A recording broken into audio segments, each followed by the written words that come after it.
Hey, my name is Owen Calloway. I'm 36 years old, and I'm a structural engineer in Portland, Oregon.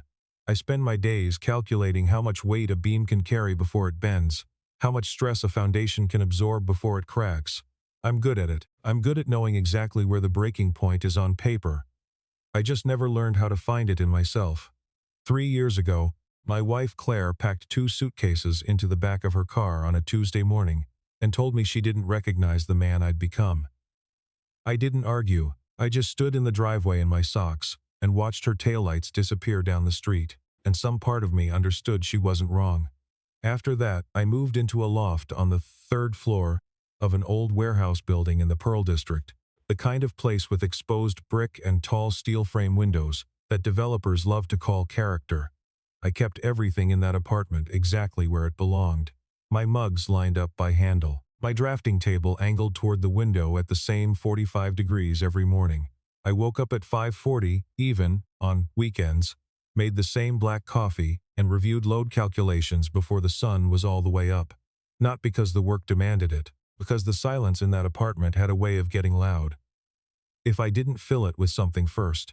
I ate dinner alone, most nights, standing at the kitchen counter instead of sitting at the table. Like, sitting down might make the emptiness official. I told myself I liked it that way. Simple. Predictable. Nothing left that could surprise me, because nothing left could disappoint me either. It was a Thursday in March when that changed, though I didn't know it yet. It was raining the way it always rains in Portland, in March. Not hard, just constant. The kind of rain that doesn't announce itself so much as settle in and stay. I was still at my desk a little after 11, going over a retrofit drawing for a bridge support downtown, when someone knocked. 3 knocks, quick, almost nervous. I opened the door and found Maya standing there in a gray sweatshirt, with her hair pulled into a knot that was already coming apart, barefoot, holding her phone like she didn't know what else to do with her hands. "I'm so sorry," she said. "I know it's late. What's wrong?" "My ceiling. There's water coming through, right above my bed. It's been dripping for like an hour and I can't." She stopped and pressed her lips together. "I can't sleep with that sound. I know that sounds insane." It didn't sound insane. It sounded like someone who'd been alone with a problem for too long and finally ran out of ways to ignore it. I went up with her. One look at the stain spreading across her ceiling, dark and swollen at the edges, told me everything. A pipe somewhere above her unit, probably failing slowly for weeks before tonight. "I can't fix this," I told her. "Not tonight. Building management doesn't answer after 5. So what do I do?" I should have just said I was sorry. Instead, I heard myself say, "You could just crash on my couch." I meant it as a joke. The kind of thing you say to fill a silence, already expecting a polite no. Maya didn't hesitate. "Okay," she said. "Thank you." I stood there in my own doorway a second too long, completely unprepared for how fast my whole evening, and apparently my whole life, had just rearranged itself around 3 words I hadn't really meant to say out loud. I pulled the cushions off the couch and showed her how the frame folded out into a bed, apologizing for the mattress, which was thin enough that I could feel the metal bar underneath it myself most nights I'd tried sleeping there. Maya said it was fine. She said it twice actually, like she was convincing herself as much as me. I gave her one of my old t-shirts to sleep in, a flannel blanket from the closet, and went to my own room and closed the door. Then I lay there in the dark, completely awake, listening to a stranger breathe in my living room. It wasn't a bad sound. That was the strange part. After 3 years of nothing but my own footsteps in that apartment, there was something about hearing someone else's presence, the small shift of fabric, the creak of the pull-out frame as she turned over, that felt less like an intrusion and more like the apartment had been waiting for it. I thought about the first time I'd met her, 8 months earlier, on a Saturday that smelled like wet cardboard and fresh paint.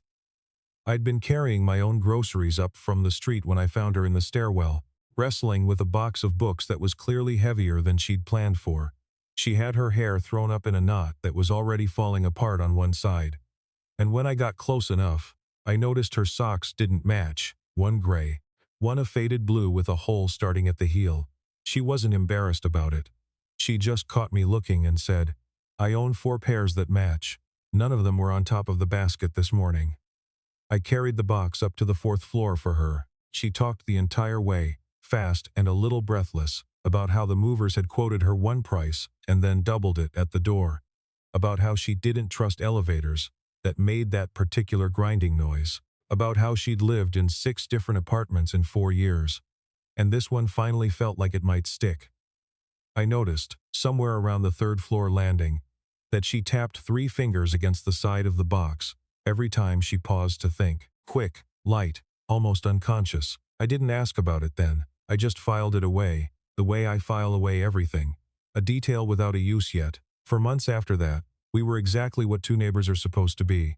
She borrowed my stepladder. I borrowed her drill when mine died on a Sunday, and the hardware store was already closed. She left a sticky note on my door once that just said your mail got mixed in with mine. Sorry. Didn't read it, I promise. And I kept that note in a drawer longer than I want to admit. It was a Tuesday evening, maybe 5 months in, when she showed up at my door, holding a paper plate of something that had clearly been reheated twice. I made dinner, she said. It's bad. I need a second opinion on how bad. It was bad. The chicken was dry enough to file down a board, and she'd put rosemary in something that did not need rosemary. I told her that, and she laughed so hard she had to set the plate down on my counter. My mom used to do all the cooking, she said, once she'd caught her breath. I never had to learn. Then I moved out and just sort of assumed I'd figure it out by osmosis. You haven't. No, I have not. After that, dinner together became a habit neither of us named out loud. Some nights it was her on my side of the building, because her kitchen smelled like burnt garlic. Some nights it was me upstairs, because she'd found a recipe she swore she could handle this time. We didn't call it anything. It was just Tuesday, and then it was just most nights. It was during one of those dinners that she first mentioned Seattle. I'd asked carefully why she'd left a city most people spent years trying to move to. She went quiet for a second, turning her water glass a slow half-circle on the table. I was with someone there, she said. 3 years. He wasn't. She stopped, started again. He had a way of making me feel like every decision I made was wrong before I'd even finished making it. Where I parked the car, what I ordered at dinner. It's a strange thing, getting smaller and smaller in a relationship and not noticing until you're almost gone. I didn't say anything right away. I just watched her tap 3 fingers against the table, fast, then catch herself doing it and press her hand flat instead. That's why you do that, I said. The tapping.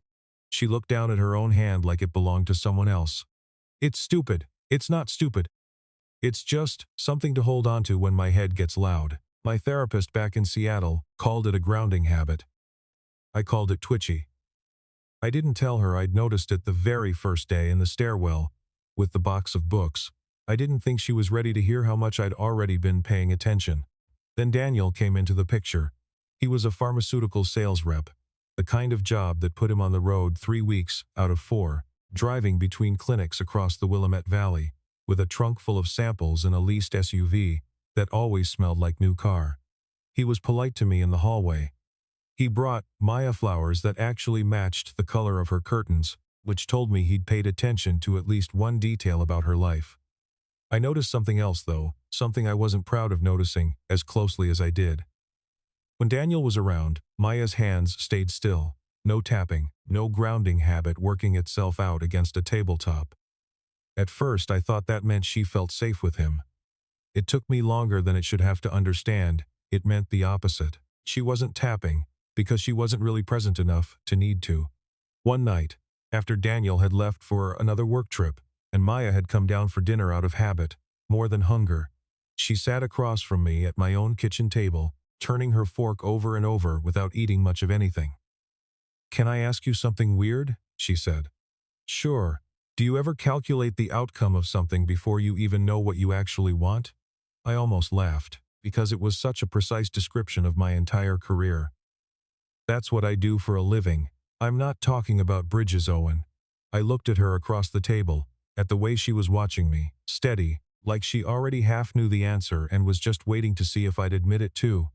And something in my chest did the thing a beam does right before it gives, that almost imperceptible shift before anyone else would notice the strain. "No," I said. "I don't think I do that.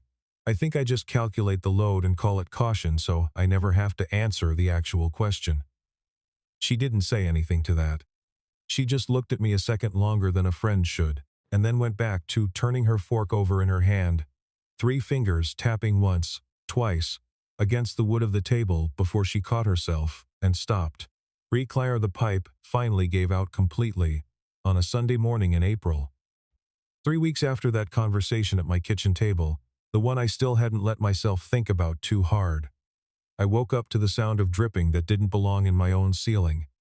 By the time I got my eyes open and my feet on the floor, there was already a dark stain spreading across the drywall above my kitchen and a thin line of water running down the wall toward the outlet by the stove.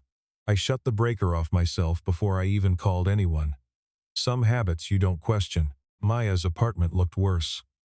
Water had come up through the subfloor near her bed, the same spot that had only dripped that first night, and now her carpet squelched under my boots when I went up to check on her. The drywall above her closet had bulged and split open, like overripe fruit, and a steady stream was running down behind her bookshelf, soaking the bottom row of paperbacks. She'd carried up those stairs herself 8 months earlier. I spent that whole afternoon documenting it. Photographs, moisture readings, the corroded joint where the riser pipe met the old galvanized supply line, a fitting that should have been replaced a decade before either of us moved in. I'm a licensed engineer in the state of Oregon. I carry a PE stamp, which means when I put my name on a report, it's not an opinion, it's a sworn statement, and I wrote up 4 pages, documenting exactly why that pipe had failed, and exactly how long the building had been ignoring it. I didn't write it for Maya. I wrote it because I couldn't stand watching someone get blamed for physics.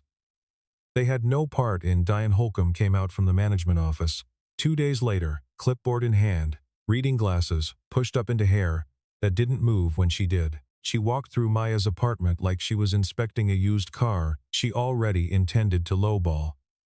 Based on the damage pattern, she said, this looks like it could be tenant-related. Overloading the unit. Furniture placement against load-bearing walls. Maya's voice came out smaller than I'd ever heard it. I didn't do anything. The ceiling was leaking the very first week I moved in. I reported it. I don't have a record of that. I have a text message. Texts aren't part of our maintenance system. Diane clicked her pen. Like that settled it.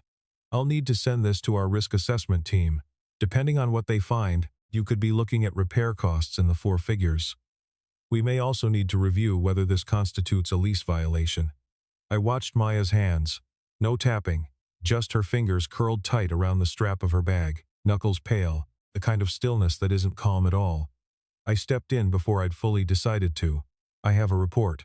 Diane looked at me like I was furniture that had spoken. And you are? Owen Calloway. Licensed structural engineer, state of Oregon. I documented the failure point yesterday. I held the folder out. That joint corroded from the inside, over years not days. It's a maintenance failure, not a tenant one. I'd be glad to walk your risk team through it personally, and I'll put my license number on record if it comes to that. Something shifted in Diane's face, the particular flicker of a person doing quick math on how much trouble 4 pages with a stamp on them might cause her. We'll review it, she said, which is corporate. For I have nothing left to threaten you with right now. She left without raising her voice, and without backing down completely, which is its own kind of warning. Threats don't always come loud. Sometimes they come wearing reading glasses and carrying a clipboard. That night, I almost asked Maya to stay with me again, properly this time, not for one night, but until her apartment dried out. I had the sentence half formed in my mouth when she beat me to it. Don't, she said, before I'd said anything at all. I haven't asked yet. You were about to. I can see it on your face. She wrapped her arms around herself, standing in the doorway of a bedroom that smelled like wet drywall and mildew. I don't want to be the thing you rescue, Owen. I've spent 3 years being someone's project. I'm not doing that again even with you. I didn't push. I just told her my couch would still be there if she changed her mind. And I left her standing in a room with a hole in the ceiling, wondering where exactly she thought she was going to sleep that night, and hating that I'd let her walk away without an answer to that question. She called Daniel instead. I found that out the next morning. The way you find out anything in a building with thin walls.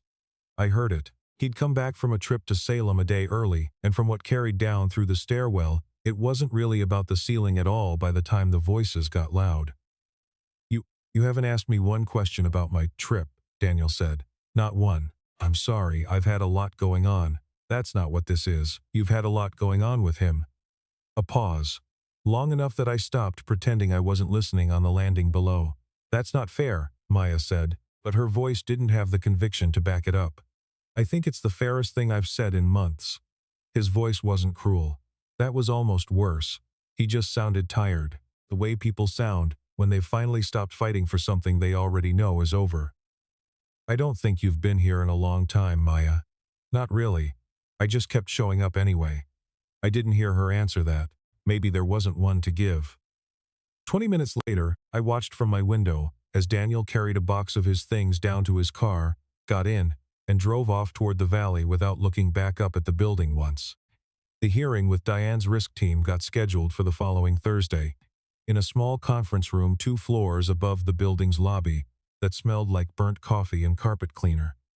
Maya asked me to come, then immediately took it back, then asked again quieter the second time. You don't have to say anything, she told me in the elevator. I just don't want to walk in there alone. I didn't say anything in the hallway either. I just set the folder down on the table when we sat, and when the risk manager started in with the same line about tenant negligence, I slid 4 pages across the table with my license number printed at the bottom of every one, and I said exactly 6 words. Read page 3. Then talk. Nobody talked for a while after that. The hearing got moved to small claims court the following month, after Diane's risk team tried to settle quietly, and Maya turned them down. I didn't ask her why. I think I already knew. Some things you can't let get filed away in a drawer and forgotten, even if it would be easier. Multnomah County Circuit Court sits downtown on Southwest Madison Street, a building made of the kind of gray stone that makes everyone inside speak a little quieter than they normally would. The small claims docket runs in the morning, a long row of plastic chairs outside Department 5, and we sat in 2 of them at 8:45 with a manila folder between us that I'd reinforced with packing tape because I didn't trust the courthouse photocopier not to jam on the most important page. Maya wore a blazer I'd never seen before. She kept smoothing the same wrinkle out of her sleeve, over and over, 3 fingers pressing the fabric flat. And I understood that morning that the tapping wasn't really about anxiety at all. It was about needing something solid to hold on to when the rest of the world refused to be solid for her. I reached over and put my hand flat over hers, just for a second, and she went still in a different way. The hearing itself didn't take long, which surprised me. Diane Holcomb sat across the aisle, with a younger attorney from the management company, both of them looking like people who expected this to be a formality before lunch. It wasn't. I stood when the judge asked for the defense's evidence, and I laid it out the way I lay out everything. In order, without decoration. The corrosion pattern on the riser pipe, the dates, and then the part Diane hadn't accounted for, the part Maya had found by pulling her own email archive 2 weeks earlier and forwarding it to me at midnight, with no message attached, just the subject line found this. An email, 11 months old, from a maintenance contractor to the building's property office, flagging galvanized supply lines in that stack as end of life, and recommending replacement within the year. Stamped, dated, never acted on. Oregon law requires a landlord to maintain plumbing in good working order, I said. Not eventually. Not after a tenant gets blamed for it. The building had written notice of this exact failure point, 11 months before it failed, and did nothing. Diane's attorney tried to argue maintenance scheduling discretion. The judge, a woman who looked like she'd heard every version of that sentence already, was not interested in discretion. The defendant is entitled to a rent abatement for the affected period, she said. And the plaintiff's repair costs are the landlord's responsibility, under ORS 90.321. I'm also referring the prior notice issue to the city's habitability complaint line, since this isn't the first time I've heard that contractor's name this year. Diane didn't look at either of us on the way out. Some defeats you can tell people are used to absorbing quietly, filing away under cost of doing business. That one wasn't quiet. I watched her jaw tighten the whole walk down the courthouse steps. Maya didn't say much in the cab ride home. She looked out the window at the rain starting up again over the river, and I let the silence sit there instead of trying to fill it. That night, a little after 10, there were 3 knocks on my door again.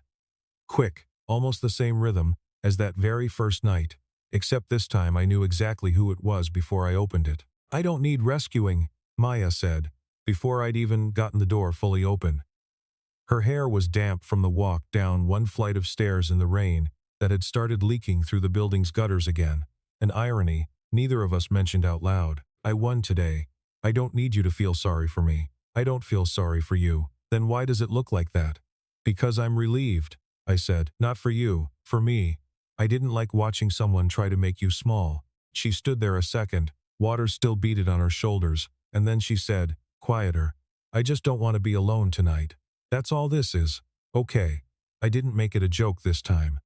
I didn't say anything about couches or pull-out beds or building maintenance hours. I just stepped back and let her in, and something about the lack of a punchline made the moment land differently than it had 8 months and 1 lifetime ago. She wandered over to my drafting table while I put the kettle on, the way she always did, drawn to paper the way some people are drawn to windows. The drawing pinned up that week was a retrofit plan for one of the bridges spanning the Willamette downtown, a seismic upgrade project the city had been pushing engineers to prioritize for years.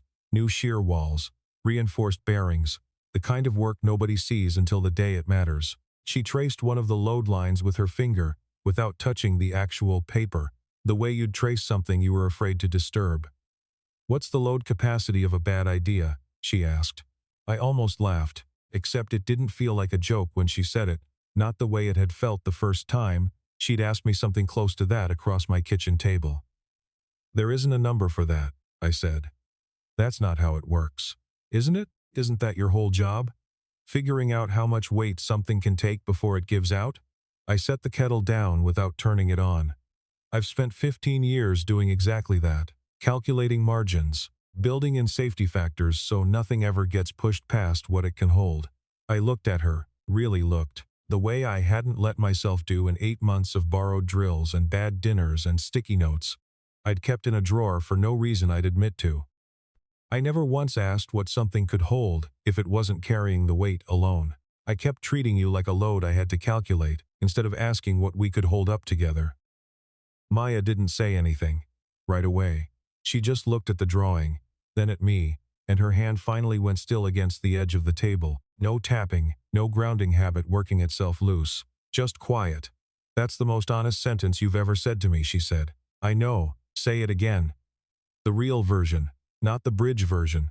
I crossed the small distance of that kitchen, the same kitchen where she'd once made me eat chicken dry enough to file a board, and I said, the only thing left that hadn't already been said sideways, in jokes, in borrowed tools, in a folder of evidence I'd built to protect her, without ever once telling her why it mattered so much that I did.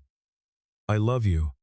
I've loved you for longer than I've let myself admit," and I was too busy calculating the risk of saying it to notice I'd already fallen. She didn't answer with words. She crossed the rest of the distance herself, and when she finally kissed me, I understood, for the first time in 3 years of careful, measured, load-bearing solitude, that some structures aren't meant to be tested alone. Some are only ever meant to be built by 2 people, who finally stop calculating long enough to start. 7 months later, my apartment doesn't look like mine anymore. Not really. There's a second coffee maker on the counter, a better one than the one I had, because Maya said mine made coffee that tasted like punishment. There are red pens scattered across the kitchen table, the kind she uses to mark up manuscripts for the publishers who still send her work, and a row of small plants lined up along the windowsill that I water on the mornings she forgets, which is more mornings than she'd ever admit. The building finally fixed her old apartment on the 4th floor. New pipes, new drywall, a fresh coat of paint over the spot where the ceiling used to bulge. She still pays rent on it, technically. She goes up sometimes, waters the plants she never moved down, picks up a book she forgot, and comes back 15 minutes later, like she'd just stepped out to check the mail. We've never talked about giving it up officially. I think we both like that the door is still there, even if neither of us walks through it to stay anymore. Our life isn't loud. I still wake up before the sun most mornings, but the apartment doesn't feel like it's holding its breath the way it used to. There's someone in the next room now, sleeping with one arm thrown over the side of the bed, 3 fingers occasionally tapping against the mattress in her sleep. A habit that never fully disappeared, and that I've stopped wanting it to. We eat dinner at the table now, not standing at the counter. Her books sit next to mine on the shelf, without either of us sorting them by owner, which means I sometimes pick up a paperback expecting an engineering manual and get a battered romance novel instead, dog-eared at the same page for weeks, because she says she likes knowing exactly where she stopped. Last Tuesday she stood at my drafting table again, the way she always does, tracing a line on a new drawing without touching the paper. It wasn't a bridge this time, just a small renovation downtown, low stakes, the kind of job that pays the bills between the bigger ones. "Still calculating?" she asked, not looking up. "Always, even with me." I came up behind her and rested my chin against the top of her head, watching her finger hover over a line of numbers. She didn't fully understand, and had never once pretended to. "I spent my whole life calculating how much pressure a structure could take before it failed," I said, trying to make sure nothing ever got pushed past what it could hold alone. But love was never built to be tested that way. It was built to be carried together. She turned around in the small space between my arms and the table, and she didn't say anything clever back, which from Maya is its own kind of answer. "Some nights I still think about a joke I almost didn't mean," said at 11:14 on a rainy Thursday to a woman standing in my doorway, with mismatched socks and a leak she couldn't fix alone. I think about how close I came to closing that door behind a punchline instead of a future. I didn't, and for the first time in longer than I can measure, I'm not interested in calculating what that's worth. Thank you for listening to this story from Amora Stories.